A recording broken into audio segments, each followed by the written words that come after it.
सोनम वांगचुक हे सध्या दिल्लीतील जंतर मंतर या ठिकाणी आहेत, ते उपोषणाला बसलेले आहेत आणि त्यांना संपूर्ण देशभरातून पाठिंबा मिळत आहे। त्यातच मुंबईमध्ये देखील ठाकरेंच्या शिवसेनेकडून आता पाठिंबा आहे तो मिळत असून आपण दादर शिवाजी पार्काच्या भोवती हे सर्व बॅनर आहेत ते त्यांच्या पाठिंब्याचे बघत आहेत। आपण पाहिलं तर या ठिकाणी सध्या आता सोनम वांगचुक यांच्या पाठिंब्याचे बॅनर आपल्याला या शिवाजी पार्काच्या भोवती पाहायला मिळत आहेत। रविवारी शिवाजी पार्कातील मा मीनाताई ठाकरे यांच्या पुतळ्याजवळ सर्वांना एकत्रित येण्याचं आवाहन आहे ते या ठिकाणी करण्यात आलेलं आहे। या बॅनरवरती असा उल्लेख आहे तो करण्यात आलेला आहे। तर रविवारी 19 जुलै रविवारी दुपारी 4 वाजता या ठिकाणी येऊन एकत्रित आंदोलन देखील होऊ शकतं असं देखील या ठिकाणी या बॅनरच्या माध्यमातून जो मजकूर लिहिला आहे त्यामधून आता जो संदेश आहे तो पुढे येत आहे। सरकारच्या हुकुमशाही विरुद्ध लढा देण्यासाठी एकत्र येऊया आणि सरकारला जाब विचारूया असं देखील या बॅनरवरती संपूर्ण उल्लेख आहे तो करण्यात आलेला आहे। ठाकरेंच्या शिवसेनेकडून हा या ठिकाणी बॅनर लावण्यात आलेला आहे। बॅनरवरती मसाल्याचे चिन्ह ते देखील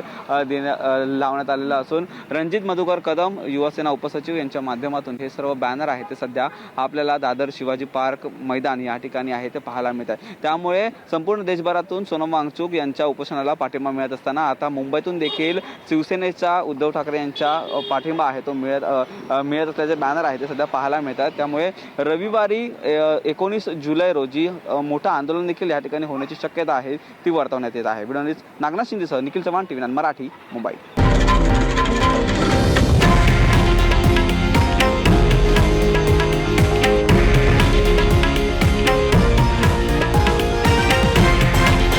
हे आहे देशातील नंबर 1 न्यूज नेटवर्क आणि आपण पाहत आहात TV9 मराठी, एकमेव।